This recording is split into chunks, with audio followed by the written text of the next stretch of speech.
Gaaffii muraasa gaafannaa. Gaaffii tokkoffaan donqoroo jechuun maal jechuudha? Donqoroo jechuun nama takkaa hin dhageenye takkaa gowwaa ta'e. Gowwaa.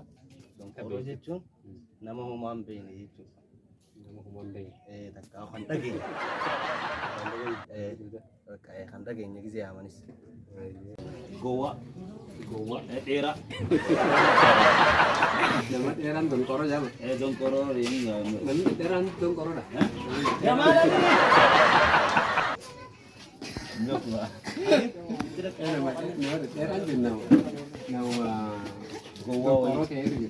laki gowwaa itu arab apa itu? Anak anak suka donqoroo itu nama burung kami apa? Nama gurraan kan.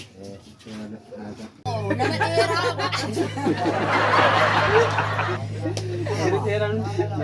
nama di akkaan dheeraati fagaate deema si donqoroo jamaani arraba malee waan biraa Namni gabaabaa donqoroo ni qaba. hin qabu. Dheeri qabu. Dheeri qabu. Harkiitti qabu. Nama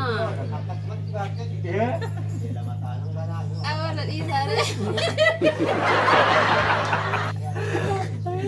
Bakka irra Haa ta'e irra qonna. nama dawa nama waan ajajametti nama waan ajajametti hojjeta ajaja didaa Donqoroo jechuun akkana fakkaatutti saamunaa bishaan seenessa saamunaa yeroo jiru qabamu meetira keessatti nama bakka gamaa gamana jechuun gabaabumatti nama waan ati ittiin isin fudhanne miidhalla jiru nuti caataa yeroo tokko takka akka naannoo fayyadu jadwal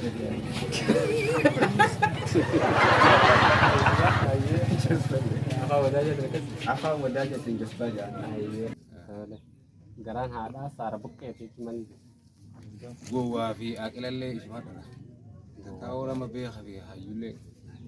Egaa wanni saara buqqeeti wanni jenniif badaa fi gaariis ta'uu danda'a. Beekas wallaalas ta'uu danda'a. Gowwaa fi gartee egaa aqilallee ta'uu danda'a. Garaa naadhaa. Gara namaa laafti jechuudha. Gara namaa laafti. Qulqulluudha jechuudha. Garaan jabaattu jechuudha. Akkana fakkaatutti akkas jeetii yaada. Wanni akkas jedhaniif nama kana beektaa amma obboleeyyumtuu kunu adda addaami. Egaa kun kana gaarii kun awwara kanuma kanaafi garaan aadaa saara buqqee doonii jedhaniif. Mee ol seeni namuu jaallalaan hin agarre saniif. Wallahi jechuun adda adda kanaaf. Jechi hajirii taramu jira mana gaafatame. Garaan saara buqqee doonii jedhanii akka mammaa isatti beekamu. Kanaaf garaan aadaa saara buqqee doonii jedhaniif buqqeen takka diriirtu dhala. Egaa bukkuma takka diriirtu dhala saniif garaan aadaa saara buqqee doonii jedhanii. Nama tokko fokkotaa dhalataa, tokko bareedaa dhalataa, tokko haamala gaarii qabuu dhalataa, tokko haamala badaa qabuu dhalataa. Namni akkasii garaan saaraa haadha. Garaan badaa akkas jechuudha.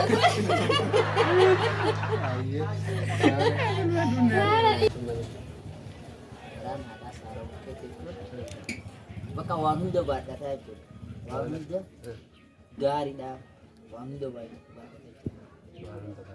Waan garaagaraa. Garaan saara buqqee jechuudha.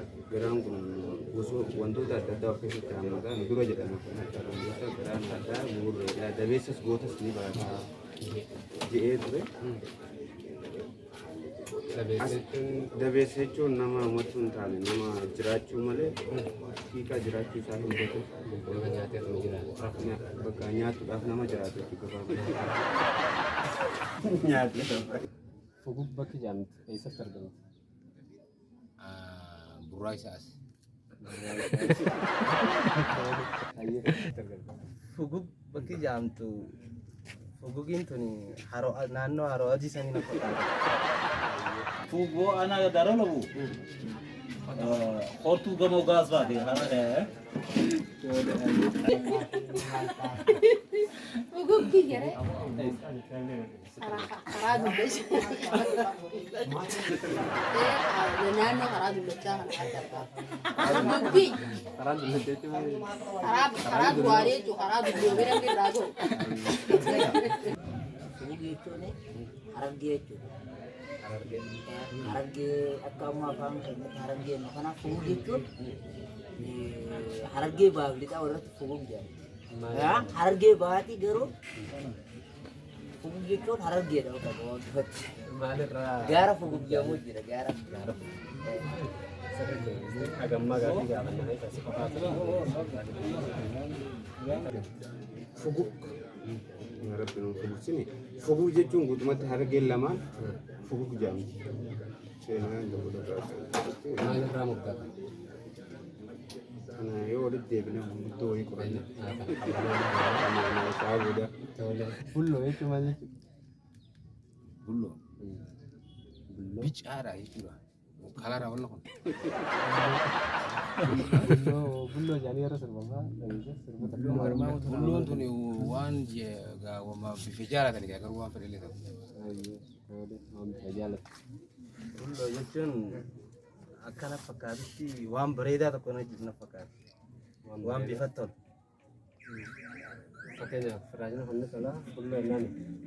Jechi akkas osoo taane bulloo jechuun fardaaf bulloo jenna amma fakkeenyaaf. Addaan bulloo. Bulloo jenna. Bulloo jechuun waan bareedu gaafa. Waan bareedu. Akkanatti fakkaatu. Bulloo hayyee jaan amma bareedaa jechuudha. Bareedaa jechuudha. Daale jechuudha. Jechi gaa bifa beekaa kun. Daale. Bifa beekaa kun. Maal faadhaan jaama? Horiin ni jaamni daale ni jaamni. Horiidhaanis ni jaama. Waan akka fardaa faadhaanis Ni jaamni. Bulloo nama gaarii jechuudha. Waan gaarii jechuudha. waan gaarii. Dubbii afaan. Waan gaarii yookaan waan bareedaa jechuudha. Bulloo jechuun wanta bareedaa farda amma Oromoon farda bulloo jettee yaaddi. Bulloo jechuun farda adii qabara bareedaa waan bareedaa akkana akka yaada farda bareedaa Fardaa yeroo baay'ee. yeroo lola deemtu Oromoon bulloo isii qabattee loltu waan taateef bulloo itti moggaasti farda isii Loofa, daaleefa, namaa qaban deemti jechuudha. Baay'ee. Bulloo jechi jaamu kun moggaa isaa Oromoon farda isaa yeroo jaalatu maqaa bulloo yookaan ni jedhama. Bulloo, daallee, daama, maqaalee fardaati kun maqaa fardaa yeroo shaanqoo fa'aa yeroo diina isaanii ittiin waraanuu deeman maqaa farda fiigaa. Addunyaa kana irratti bineensi jalqaba nama madaqe yookaan ilma namaatiif jiraatu maali? Eenyu? Jaldeessa.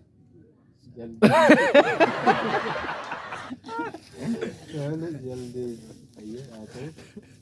Jaldeessa namaa jiru jiraata? Jaldeessa. Namaa jiru jiraata? Inni jiraata hin jiru. Nama deemsa. Yeroo jalqabaatiif jaldeessa. Jaldeessa takka hojii jiraate? Takka hojii jiraanne garuu saree lafaa dhaga saree namni dhaga. Saree. Eessee jirta? Waadaadha. Waaliyaa kaa tasal isaaniiti. Addunyaa kanarratti bineensi. Adurree nama saree. qabaate namatti fadate jaldeessa buridhaa Namaa jiru jiraata?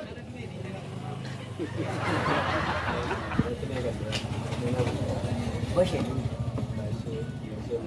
saree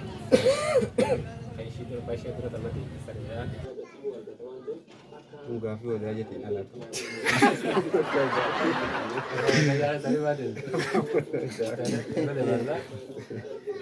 Walli isaan akkana jee sirbeen bareeddu Oromoo miira bishaan lagaa aduraa sinyaatiin bineensi. Bineensi alagaa jee kasir. Nuhoo Abdullahi. Nuhoo mu. Bareedu Oromoo bishaan lagaa. Siboo nuhoo dho maatii. noo gobanaa. Noo gobanati. Akkatti jira. Ulfaatu gaafii sikkisa. An amma taphate garuu Hacaaluu na fakkaata. Kan yeroo duraa immoo noo gobanaati. Abbabaa onni deemu. Garuu Hacaaluun taphachuu isaan beeku. Taphatee jira Hacaaluun. Naatu hin dhageenyes ta'uu danda'a. Maal jechuusaati? Bareedduu Oromoo miira Bishaan lagaa na duraas hin nyaate. bineensi alagaa. Bineensi alagaa jechuun bakka Alagaan bineensa alagaa.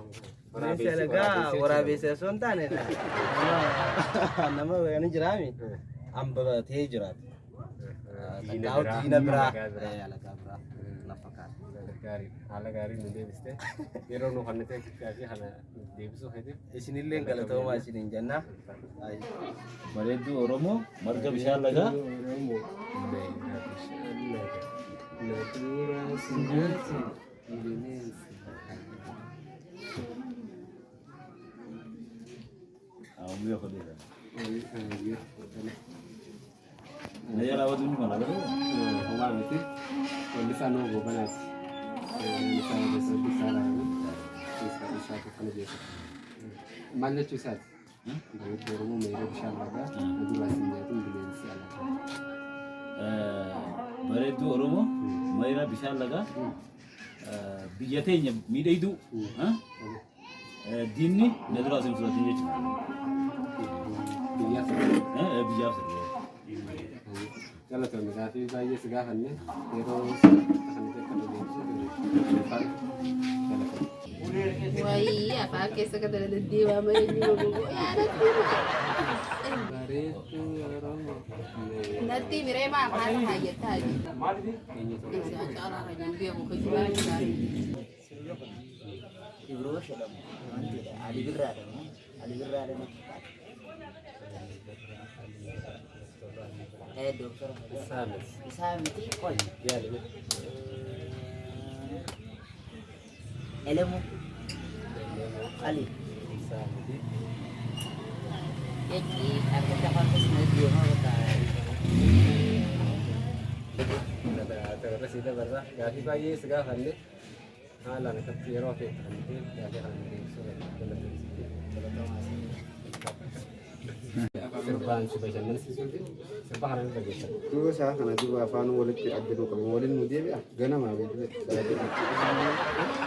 Ayyee jabanaa si garsiifne akkatti fuula si garsiifne. Rabbiin hojii qofa. Tola akkana jaajirre bareedduu Oromoo meera bishaan laga na dura sinyaatiin bineensi alagaa jagaa. Kun keenya bara. Yeroo mooyyee Hedduu sirbitee kana irraa tolchaa akka hedduu dhaggeeffachaa turtanii beekama. Eenyu ture weellisaan kun? Fayyisaa Leellisaati. Fayyisaa Leellisaa? Fayyisaa Leellisaa sirbee jiraate? Qamari misu jechuun galma keenyatti hararra hin qabdanii harka duraan fuudhanii nuuf bulchaadha. Ayyee. Dhiifama nu godhaadha. Dhugaadha. Wadaa keessatti kan dhufanii ganaadhaaf galma keessa galma wadaa jetti dhufnaa. Qomee keessan fudhanne. Galatoomaa.